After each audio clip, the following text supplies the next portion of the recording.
आज आपको एक छोटी सी कहानी सुनाता हूँ। मुझे लगता है कि वो कहानी कहीं ना कहीं आपके दिल को छुएगी। एक बच्चा था राजू। मैं ये नाम काल्पनिक दूंगा, किसी के भी नाम को। कहानी असली है लेकिन नाम काल्पनिक होंगे। राजू के पिताजी मजदूरी किया करते थे। माँ बाप किसी की बिल्डिंग बनाते थे। पिता मिस्त्री का काम करता था तो माँ बेलदारी का काम करती थी। एक दिन राजू की माँ ने अपने पति से कहा कि हम राजू को किसी स्कूल में भेज देते हैं, इसको पढ़ाते हैं। ये हमारी तरह गारा मिट्टी का काम ना करे, मजदूरी का काम ना करे, बड़ा होकर ये कुछ बने, हम इसे पढ़ाते हैं। राजू के पिता ने पहले समझाने का प्रयास किया कि हमारी ऐसी परिस्थिति नहीं है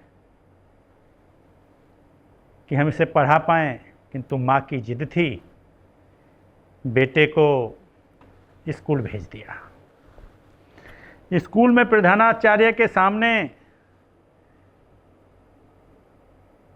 जब उसके पिता और माँ उस बच्चे को लेके गए तो उनकी वेशभूषा को देख के पहले तो उसने एडमिशन लेने से ही मना कर दिया। जब वो बाहर निकलने लगे, निराशा हाथ लगी, तो उन्हीं का कोई अर्दली आया और कान में कुछ उसके पिता के में फुसफुसाया।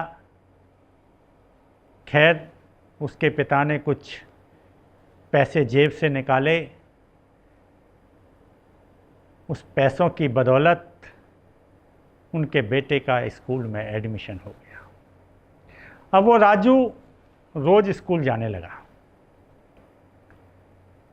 बच्चा बेशक मजदूर का था, बड़ा होनहार था, बड़ा टैलेंटेड था।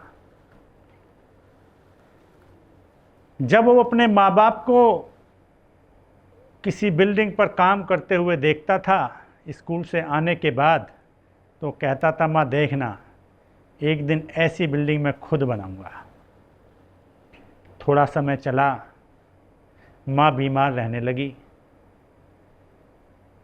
पिता राजू के लिए फीस का इंतज़ाम और माँ के लिए दवाई का इंतज़ाम अकेले दम पर करने की स्थिति में नहीं था।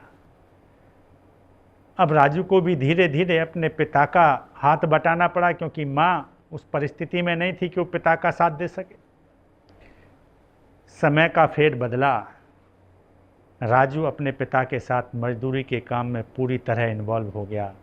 स्कूल से पिछड़ता गया और मजदूर बनता चला गया।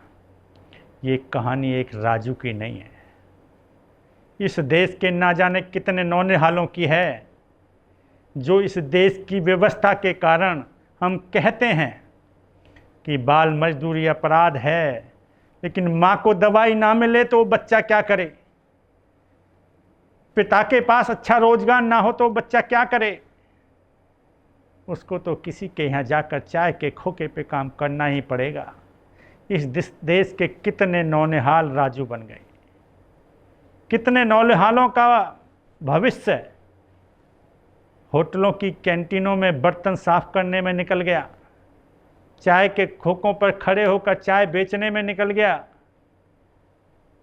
मजदूरी करते करते पूरी जिंदगी गंवा दी। देश के अंदर आज भी जो मजदूर है उसको 1-2% को छोड़ दें तो उनके बच्चे मजदूर ही रह जाते हैं, और जिनके पास पैसा है ना, वो रोज़ पैसे के एक के बाद एक गड्डियों की तय लगाते चले जाते हैं।